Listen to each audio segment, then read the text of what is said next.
ही नहीं है। कांग्रेस राहत जानती नहीं है। कांग्रेस का काम है सिर्फ गरीब को गरीब रहने दो, उसको ऊपर मत उठने दो। जिस दिन गरीब ऊपर उठ गया उस दिन कांग्रेस को कोई वोट देने वाला नहीं बचेगा। जो यहाँ पे चल रहा है एक बार बीजेपी कांग्रेस का, तो इस बार नहीं, वो अब टूट जाएगा। अब दोबारा कांग्रेस की परमानेंट विदा हो जाएगी। मुझे तो अपने किसी को कुर्सी पाने की लालसा है, किसी को कुर्सी खोने का डर है जी। इसलिए सरकार तो उसमें उलझी हुई है। काम तो कुछ हो आज तक सरकार 5 साल तक तो कुछ किया नहीं। अब 6 महीने में क्या पहाड़ तोड़ लेगी पता नहीं। सारी रोडें खोद के फेंक रखे हैं लोगों को चलना। बेरोजगारी के मामले में सबसे नीचे से अगर सबसे कमजोर है तो वो राजस्थान है। जो राजस्थान इतना शांत प्रदेश था जी। उस राजस्थान को आज बिहार से भी बदतर बना गए थे। कितने भ्रष्टाचार के अंदर कितने लोगों को पकड़ा था जी। अब ये 9 साल हो गई मोदी जी को आए, कभी किसी मंत्री के ऊपर भ्रष्टाचार का आरोप लगा है क्या? कि इस चुनाव के अंदर कांग्रेस को आपके कंपटीटर के रूप में कितना मजबूत मानते हैं, या फिर आपको लगता है ये तो वक्त बताएगा। मैदान के अंदर जब आएंगे तो आज क्या बताया जा सकता है। बीजेपी कैंडिडेट कोई भी मिलो, अपने तो जिसको भी फूल मिलेगा उसके साथ। नमस्कार साथियों, मैं महेंद्र फोगाट और आप देख रहे हैं न्यूज़ 24 से काउटी। स्वागत है आपका एक नई वीडियो में। आज हमारे साथ एक खास मेहमान मौजूद हैं जो सीकर विधानसभा से इन दिनों में काफ़ी चर्चाओं में बने हुए हैं। हमारे साथ पवन जी जोशी हैं। सबसे पहले तो सर आपका बहुत बहुत स्वागत है हमारे चैनल पर। पहले आपके शहरी जीवन से हम शुरुआत करना चाहेंगे। कब से आपने ये एजुकेशन ग्रुप से इस तरफ आपने रुझान किया? एजुकेशन ग्रुप से नियर अबाउट 20 साल से जुड़ा हूँ जी। अपना स्टार्टिंग का नवलगढ़ रोड के ऊपर एक नर्सिंग कॉलेज है और उसके बाद में जयपुर रोड के ऊपर ये वेटनरी कॉलेज का है जी। तो नियर अबाउट 20 साल से ये अपना एजुकेशन से जुड़े हुए हैं। इसके पहले अपना मेडिकल का व्यवसाय था जी। जो आज भी चल रहा है जी। बाकी किसान परिवार से हैं। राजनीति की तरफ रुख कब से की हो गया? तो ऐसे ही राजनीति का तो कोई इस तरह का कोई है नहीं। अपने तो एक जन सेवा के रूप में जी। लोगों के बीच में रहते हैं। बाकी इस तरह का कोई वो नहीं है कि भाई राजनीति करनी कोई ज़रूरी है। ठीक है, जन सेवा कर रहे हैं। पार्टी अगर चाहेगी टिकट देगी तो चुनाव लड़ लेंगे, नहीं तो कोई खास बात नहीं। हमने सुना है कि सीकर विधानसभा से आप सबसे मजबूत चेहरे माने जाते हैं। ऐसा कुछ नहीं है, सब मजबूत है अपनी जगह। मजबूत मैं कैसे मजबूत मान लूँ अपना आपको? जी, हम देख रहे हैं, जो हमने चर्चाएं सुनी है उसके आधार पर हम आपको बता रहे हैं आपसे। तो हम जानना चाहते हैं सर, जैसे आपने सतीश जी पूनिया से शिष्टाचार मुलाकात की थी, उसी टाइम से वो गलियारे राजनीति में कहीं ना कहीं सुख बुगाड़ चालू हो गई की बात नहीं, सबसे मिलते जुलते रहते हैं वो, कोई बात नहीं। खाली सतीश जी की बात नहीं, सबसे मिलते जुलते रहते हैं।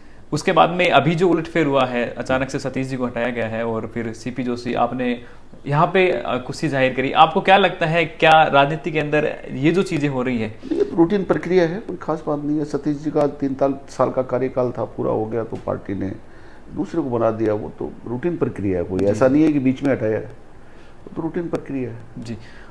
दूसरी चीज की अगर हम बात करें, जैसे आपने राम मंदिर में भी आपने अच्छा सहयोग किया है, धार्मिक चीजों के प्रति भी आप बहुत सक्रिय रहते हैं। एक आस्था थी, उस आस्था के हिसाब से हमने किया। जी। अगर मैं ये बोलूं कि अगर बीजेपी मौका देती है तो फिर जी जान से जुटोगे? जुटेंगे ही, मौका देगी तो बिल्कुल जुटेंगे। जुटे हुए हैं भी ऑलरेडी। जो कांग्रेस के टाइम में जो काम हुए हैं, आप एक राजनेता होने के नाते, उभरते राजनेता होने के नाते, क्या किस रूप में देखते हैं इन कामों को? काम हुआ क्या काम? मैं तो ये अभी तो ये हाल हो रखी है शहर में, पैदल चलना मुश्किल हो रखा है।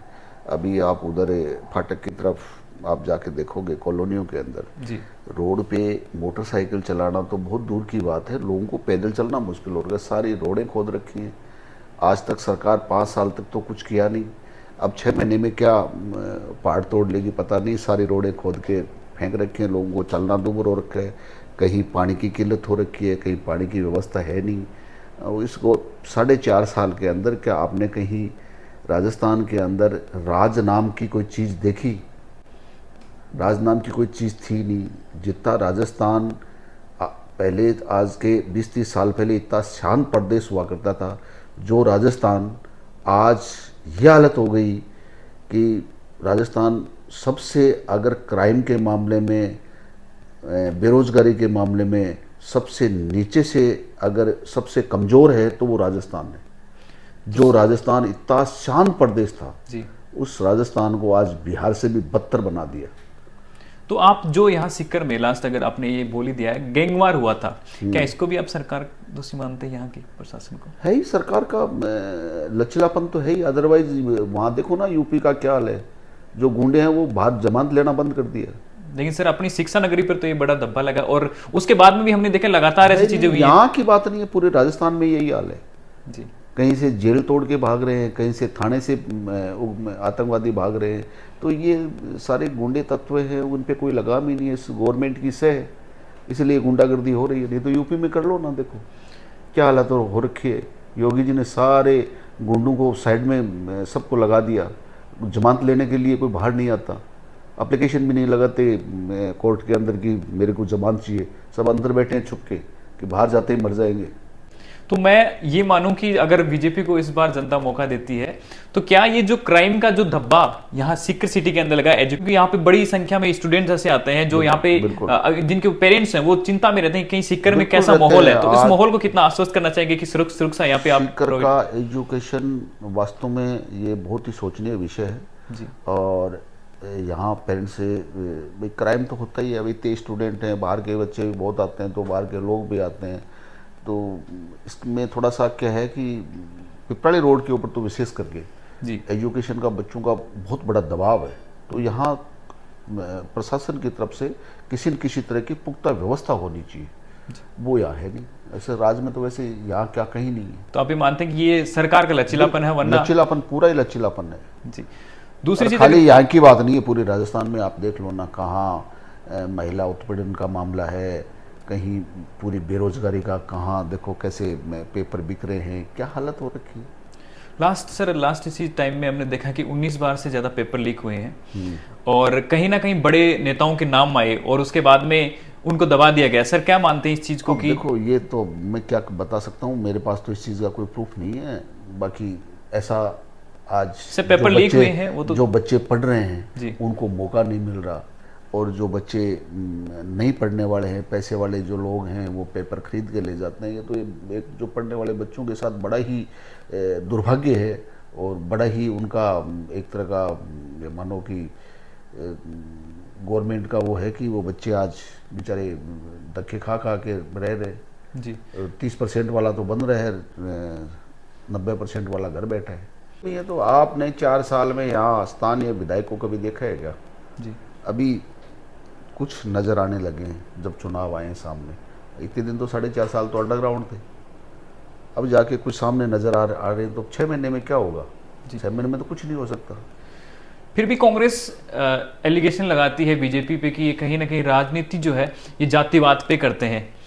अभी जब सतीश जी पूनिया को हटाया गया तो भी वही बात करी गई कि कहीं ना कहीं बीजेपी को ये लग रहा है कि कहाँ गया, उनका कार्यकाल पूरा हो गया था, हटाया कहाँ गया? जी, हटाया नहीं गया, उनका कार्यकाल पूरा हो गया। विपक्ष तो यही दबाव बनाता है कि कैसे एक यहाँ पे राजनीति जो खेली गई है एक जातिवाद पर। विपक्ष कुछ भी बोल देता है, वो एक अलग बात है। बाकी सर आप मानते हो सतीश जी को हटाया है? सतीश जी का कार्यकाल 3 साल का था, पूरा हो गया तो दूसरा अध्यक्ष बन गया। ये तो रूटीन प्रक्रिया चलती रहती है। ऐसे हैं जिनके उद्घाटन हो गए, कुछ रोडों के इन्होंने वो कर दिए, लेकिन अभी तक वो अब वो क्या लगता है 6 महीने में वो सब काम हो पाएंगे? पत्थर लगाने से काम नहीं होती जी। मैंने देखे, पत्थर लगा दो उसके काम हो गया क्या? पत्थर लगाने से कोई काम नहीं। अब सिर्फ पत्थर लगाने का काम कर रहे हैं ये, बाकी काम धरातल पे कुछ नहीं है, कुछ भी धरातल पे कुछ भी काम नहीं है। धरातल के ऊपर क्या है आप देख लो ना, ये रोड का पिपराली रोड, नवलगढ़ रोड की क्या हालत हो रखी है, कितनी साल से हो रखी है जी। तो कहाँ गया प्रशासन, कहाँ गए आपके एमएलए साहब, कहाँ? यही हालत हो रखी है पूरा यार। अगर थोड़ी सी बरसात हो जाती तो रास्ता बंद हो जाता है, लोगों का वहाँ रहना दुभर हो जाता है, जबकि यहाँ पे तो पीछे से चीप का घर भी है, लेकिन उनको किसी को कोई मतलब नहीं है। इस सरकार की अगर हम बात करें, जैसे पुलिया का यहाँ पे करा गया, तो गोविंद सिंह जी के लिए बड़ी टास्क थी कि इसको कंप्लीट करना है, डबल बनाना था। यहाँ पे हर रोग, अगर अपन छोटी सी बात करें, बन गया थोड़ी। जी बिल्कुल, वही तो मैं चाहता हूँ। तो घोषणाएं होती, बनता नहीं है कुछ, क्योंकि यहाँ पे लगभग हर रोज 5 से 6 लाख रुपए का डीजल पेट्रोल लोग शहरवासियों को ऐसे ही फूंकना पड़ता है ट्रैफिक की वजह से। अब देखो ये तो राज आएगा बीजेपी का तभी बनेगा। मेरे को तो लगता नहीं है कांग्रेस की सरकार में कुछ होगा, वो तो सिर्फ पत्थर लगाने का काम करते हैं, और वो भी लास्ट 6 महीने में जी। और 6 महीने में काम होता नहीं है, पत्थर लगा दिया और चले गए। इनको पता है राज तो आना नहीं है, भाई घोषणा ही तो करनी है, काम तो करना नहीं है। घोषणा तो कोई भी कर दो आप, घोषणा करने से क्या होता है? अगर उनकी करंट आपके पास सामान 10 रुपए का है, अगर आप बाजार में 1000 रुपए का ऑर्डर दोगे तो आपको थोड़ी देगा सामान। सही है। सर ये जो अभी राहत कैंप के थ्रू जो लोगों को डायरेक्ट सेवा देने का जो काम एक तरीके से कांग्रेस कर रही है, आप इसको किस रूप में मानते हैं? राहत कैंप की क्या जरूरत ये है? तो सिर्फ जनता को मिसगाइड किया जा रहा है। किसी तरह का राहत कुछ नहीं। राहत का किस बात का राहत? आज 4.5 साल निकल गए, आज तक राहत नहीं मिला, तो अब क्या 2 दिन में क्या राहत मिलेगी? ये सिर्फ जनता को एक मिसगाइड किया जा रहा है। बाकी किसी तरह का कोई राहत का कोई काम ही नहीं है। कांग्रेस राहत जानती नहीं है। कांग्रेस का काम है सिर्फ गरीब को गरीब रहने दो, उसको ऊपर मत उठने दो। जिस दिन गरीब ऊपर उठ गया उस दिन कांग्रेस को कोई वोट देने वाला नहीं बचेगा।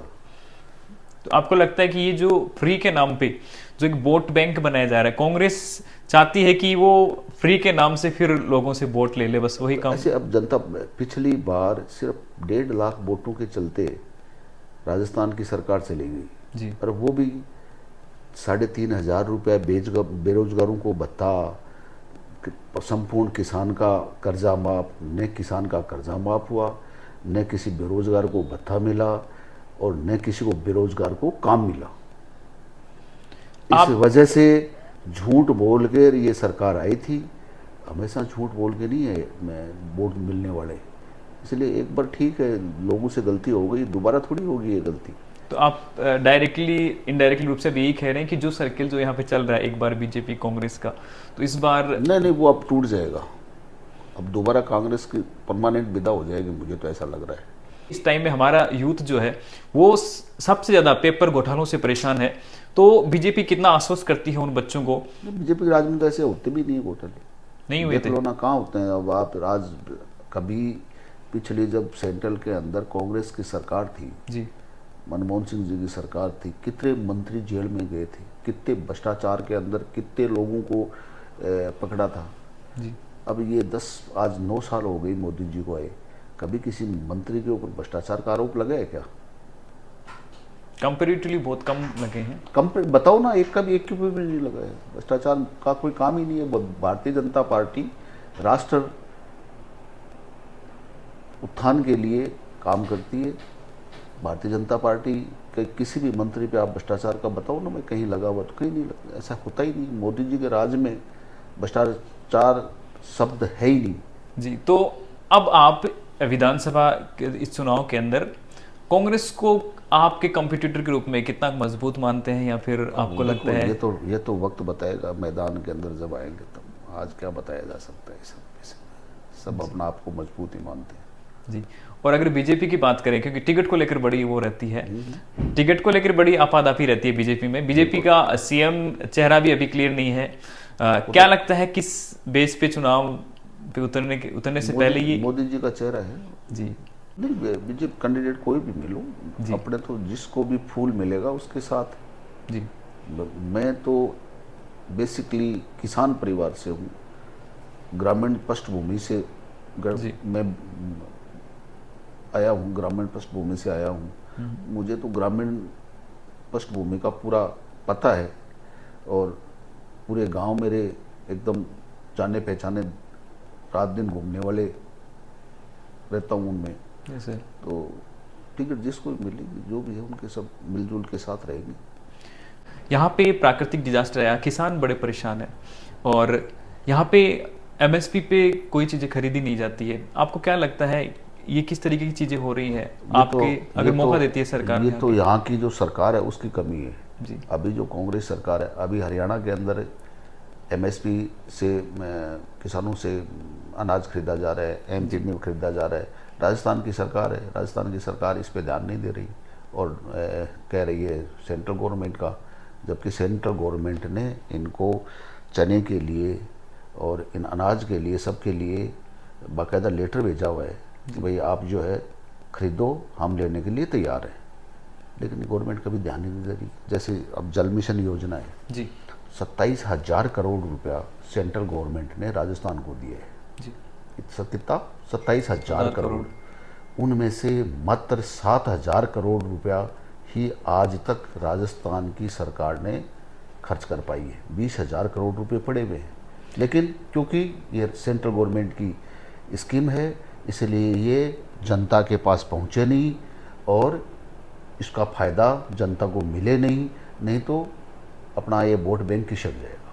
यानी कि सरकार जो है, राज्य सरकार है, वो सेंट्रल गवर्नमेंट की जो स्कीम है उसको इम्प्लीमेशन करने में फेलियर दिखा रही है, क्योंकि पूरी failure उनको है। कहीं डर है कहीं ना कहीं पूरी इससे फेलियर मैं करूँ। 27,000 impression ना करोड़ बन जाए। रुपया 27,000 करोड़ रुपया पानी के लिए दिया है सेंट्रल गवर्नमेंट ने, और अभी तक 7,000 करोड़ रुपया खर्च हुआ है।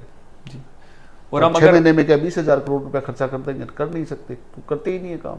जी सिर्फ उनको चाहिए भाई कहाँ क्या कमीशन मिले, और वो कमीशन जहाँ नहीं मिलता तब इसलिए वो काम स्लो चल रहा है। टाइम ही कहाँ है। सरकार तो अपने किसी को कुर्सी पाने के लालच है, किसी को कुर्सी खोने का डर है, जी इसलिए सरकार तो उसमें उलझी हुई है। काम तो कुछ हो ही नहीं रहा है ना जी। वो तो अपने कुर्सी बचाने और कुर्सी पाने के चक्कर में चल रहा है मामला।